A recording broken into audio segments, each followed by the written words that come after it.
Hello, everybody, and welcome back to the PureDriven podcast. I'm joined today again by Jordan, and today we're going to be talking about geofencing. Jordan has been doing a lot of research this summer about geofencing here at PureDriven, and he is kind of our local geofencing expert now.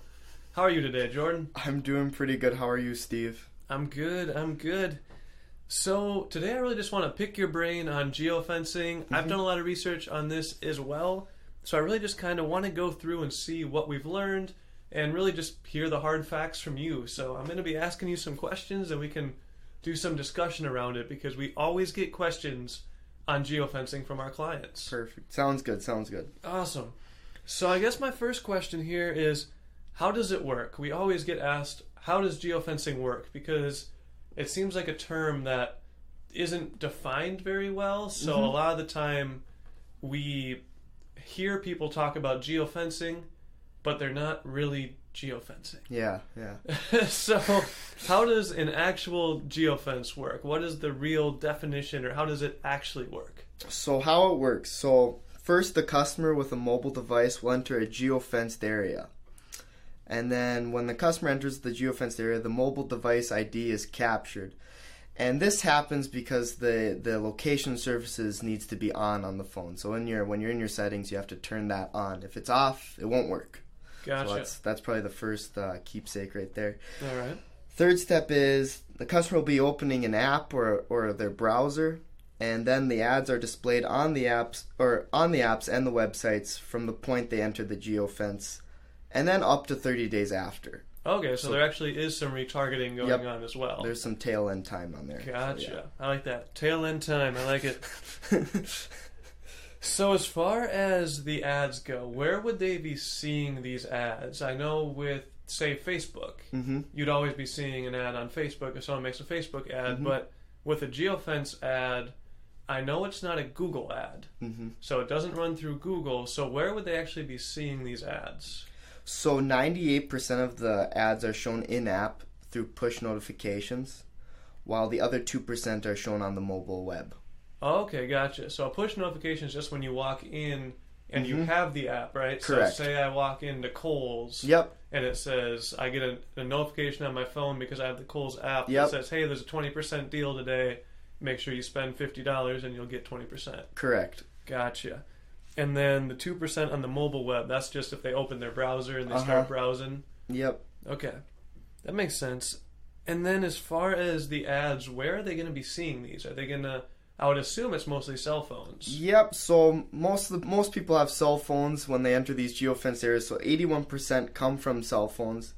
There are 13% that come from tablets for people that walk around with their tablets. Gotcha. And then 6% from like iPods and products like that. Awesome. I didn't even know iPods were still a thing, to be honest, but that's cool. Me neither. That's cool. I loved my iPods back in the day. Yeah. As far as who this is good for, as far as businesses, who do you foresee using geofencing successfully? For one, retail locations, it's dynamite for them. You mentioned Kohl's earlier. People are walking into stores and their phone will go off and they'll see a sale, and they probably wouldn't have even known about the sale even if they were in the store, but since they get it straight to their phone, they'll be looking for those kinds of sales. Another one would be car dealerships.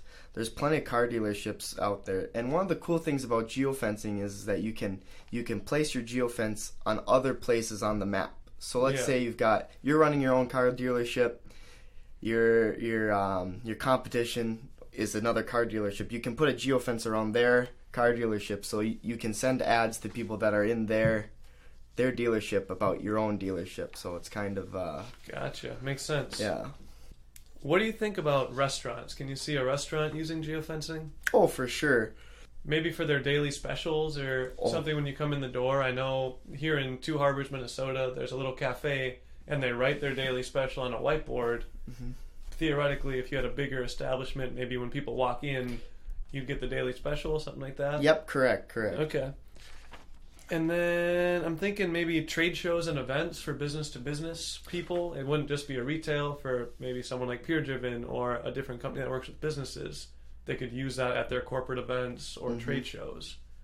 Would that make sense? That makes sense because you've got so many people walking into these trade show areas, and you can just blast them with advertisements, and then they'll come and see your actual booth, and they'll know a little bit more about you rather than just going in cold. Gotcha. Makes sense.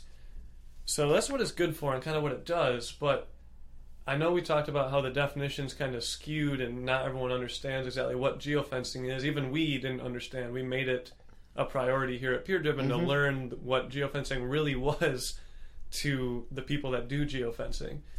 What doesn't it do, or what isn't geofencing? So a few of the things that geofencing does not do would be beacon technology, Okay. push notifications, Gotcha. text messages, text ads, AdWords or Google Display, and site retargeting. Gotcha. So I know we talked about push notifications before, but that's if they had the app, right? Yep. Yep. So it doesn't do push notifications as far as if someone walks in an area, but they don't have basically the key, which is the app, then they're not going to get that, right? Exactly. Gotcha. And then text messages, not having that makes sense because how would they get your number? They're only getting your mobile ID, which isn't necessarily your phone number. Correct. It's the number that you're given. It's almost like your IP address, I guess. Yep. Very similar. Gotcha. And then site retargeting, basically you have site retargeting and Google AdWords, which aren't part of geofencing, so it makes sense that there's not a retargeting campaign because it's not part of the Google network. So that would also explain why it's only on 2% of mobile browsers, because Google and Facebook advertising network, really the audience network, really own the majority of that space. Yes. So that would make sense. If someone wanted to set up geofencing ads, what would you recommend they choose? Maybe 4 ad sizes? What 4 sizes do you think they should probably start with? Probably keep it small since you're on a mobile device most of the time. Most of the time. It's 81% on your mobile device. So smaller would probably be better. 300 by 250, ideal. 728 by 90, 300 by 50, and 320 by 50. But if you want to go big, you can go 1200 by 628. That'd be a bigger one. Gotcha. And then as far as the benefits go, we said what it can do, what it can't do. What would you say the top 3 benefits of geofencing would be? The top 3 benefits of geofencing would probably be it can measure online and offline conversions for you. It can target down to the building rather than a radius, which is huge. And then it complements other marketing channels. Gotcha. And then I know price is always something big. We did a lot of research, and it looks like between about $10,000 and $20,000 is what you would have to allocate per month to a geofencing campaign.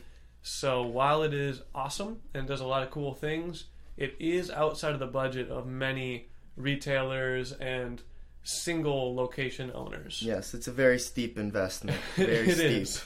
So it is nice that you can track the online and offline conversions, like you said, that first step there. That is really good that you can do that. Yes. But it's tough because it's very expensive. So Yeah. just to see if it works, it's already a huge investment just to see if it is going to work. Correct. For you. Okay, that definitely answers a lot of questions on geofencing that we've heard here at PureDriven, and I think that this will definitely be helpful to anyone that listens. If you do have any questions, please feel free to email me at steve.rockwood@puredriven.com, and I will be happy to answer those questions or send them over to Jordan and see what he's got for us. So Jordan, thanks for joining us again today. No problem. And Anytime. I'm sure you'll be back here very shortly with another topic. And we will see you on the PureDriven podcast again soon. Sounds good. Thanks for having me. Have a good one, everybody.